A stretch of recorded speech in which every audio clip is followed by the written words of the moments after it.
Saya sebenarnya buat benda-benda ni mula-mula dengan duit dia sendiri lah kan. Saya berlindung dengan Allah daripada rasa riak lah. Saya buat ni sebab saya fikir gini kan. Saya pencen sebenarnya. Kalau kita fikir kita orang pencen kan, kita tak buat kerja apa tapi Allah bagi. Allah bagi rezeki. Masa kita kerja mungkin lah kerana kita bekerja, maka Allah bagi pendapatan kan. Itu macam okey ya. Tapi ni kita tak kerja apa, tapi dapat pencen lah, dapat duit. Adakah kita ni rasa patutlah kita dengan Allah ha? Kalau kita bersara, kita duduk tak buat apa, hanya duduk di semayang saja. Mayang ni. Dan nunggu mati kah? Kita ramai langsung tidak mencurah bakti kepada orang lain kan? Tak mau dah. Jadi macam mana tanya? Jadi sebab tu saya rasa banyak orang pencen ni cepat mati. Sebab mereka ni apa? Jadi sampah dah. Dah tak guna. Sebab tak guna macam daripada awal kata aku kalau pencen ni apa pun tak mau buat dah.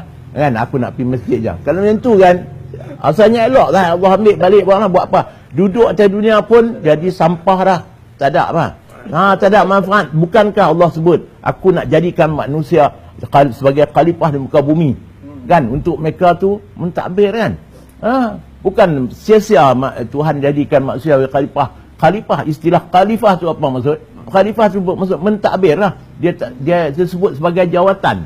Allah sebutnya sebagai jawatan khalifah kan itu. Jadi buat mana kita kena berkhidmat di bumi ni. Kalau kita tak mahu berkhidmat, baik mati. Tu ya tak? Sebab tu saya takut. Lepas pencen takut Tuhan ambil mati, bebek saya nak buat kerja juga. Supaya saya boleh teruskan kerjaan. Dan saya nak kata kepada orang yang pencen, sebenarnya kepercayaan ataupun hakikat percaya bahawa lepas pencen aku tak mau buat apa, nak pergi semayang saja, ada satu benda yang tak betul. Kita kena berbakti sampailah kepada hembusan nafas yang terakhir. Jadi dengan tu saya gunakan bagian ni orang kata untuk bekal mati ni kan, untuk bersedekah balik kepada orang. Belanja kan untuk buat projek ni semua kan. Kalau kita just mayang saja kan, itu tak jadi hamba yang baik lagi.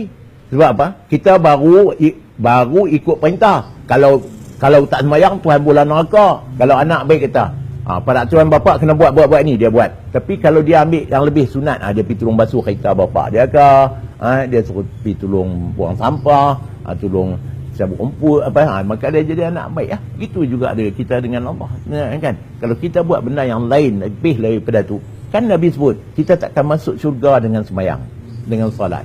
Takkan masuk syurga. So buat geng pencing kau kata nak pergi semayang saja, hampa tak masuk syurga. Sebab Nabi kata hampa takkan masuk syurga dengan semayang, tetapi hampa akan masuk syurga dengan apa?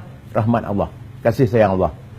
Kasih sayang Allah akan datang dengan apa? Perkara-perkara lain yang kita buat. Kalau kita tak mengasihi manusia lain, jangan harap Allah mengasihi dah. Tak lah. Gitu kan. Saya sakit dari sini, perlu rawatan buah pinggang dan seminggu 3 kali, selang sehari. Esok kena pergi dari sini lagi, bayar RM200. Jadi hidup tu sangat mahal lah sebenarnya bagi orang yang sihat. Saya ingat kami kena bayar sangat tinggi harga dia. Setahun 32,000 kena bayar. Saya dah 6 tahun dah habis dekat 200,000 dah. So janganlah hidup tu hanya nak tengok TV aja, nak duduk sembang kedai kopi buang masa. Takkan begitu keadaannya. Lepas tu kita kena jadi orang yang berbakti, yang berjasa lah. Jadi kalau saya yang macam ni keadaannya, saya boleh buat begini, kenapa orang lain tak boleh? Soalnya adalah sebenarnya maukah tak mau, maukah ataupun tak mau. Itu yang duduk pada kita. Jadi kalaulah merenung diri, berfikir betul-betul, adakah berbaloi Allah jadikan aku di dunia ni? Berbaloi ke Allah jadikan aku dunia ni hanya tak buat kerja apa, duduk macam ni saja, kan? Baloi kah? Itu cuba fikirkan. Kita kena balas balik apa yang Allah buat kepada kita, dengan memberi khidmat kepada hamba-hamba yang lain, kan? Berkongsi rezeki yang Allah bagi. Rezeki macam orang pencen, dia bagi percuma saja. Kenapa tak kongsi sebahagiannya kepada orang yang memerlukan? Bila saya bagi beras misalnya 1,500 beg, hanya 5 kilo, berharga RM12, lebih kurang 5 kilo. Tapi orang yang beratuk tu daripada pukul jam 6 pagi tu, panjangnya sampai setengah kilometer beratuk untuk dapat beras. Menunjukkan bahawa apa? Hanya untuk RM12 mereka tu sanggup beratuk masuk. Orang sangat memerlukan. Sangat memerlukan. Jadi perlunya banyak orang berusaha untuk memberi pertolongan.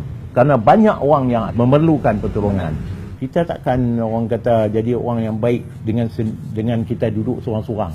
Tapi kita akan menjadi orang baik dengan kita berdiri di tengah masyarakat kan, untuk berbakti kepada mereka. Dia macam orang kata apa? Apabila kita ada dalam satu kumpulan, dalam satu institusi, bila kita hilang, orang tak berasa, ataupun kita tak hadir seminggu dah, tapi semua orang tak rasa kehilangan kita. Mana kita teruk tu. Tapi kalau kita tak mai satu hari tu, dan orang pun pakat bertanya, mana dia, itu menunjukkan apa? Bahawa kita wujud di sana, dan kita tu diperlukan oleh orang lain. Nampak? Diperlukan. Kalau kita tak hadir, orang tak kata apa, orang kita tak diperlukan. Di masa tu kita dah teruk. Bermakna ukuran kita tak wujud. Kita tak pergi kenduri satu dalam kampung, dalam masyarakat. Kita tak pergi. Orang duk asal, mana dia cikgu ni tak mai weh. Tu makna apa? Orang apa? Merasai bahawa ketidakadaan kita tu menunjukkan bahawa apa? Kita tu dari gitu. Tapi kalau kita mai pun tak, orang tak terasa, ada pun tak dia apa. Macam kita melukut di tepi gantang. Ada pun tak menambah, tetapi tak ada pun tak mengurang. Jadi memang kita tu orang yang tak guna lah. Kalau tak guna dalam masyarakat pun anggap tak guna di sisi Tuhan, macam tu lah. Kita kena bagi orang kata masyarakat masa kita ni berguna kepada mereka, berjasa kepada mereka, barulah datang kepada sisi Tuhan. Kita akan dikasihi olehnya, insya-Allah.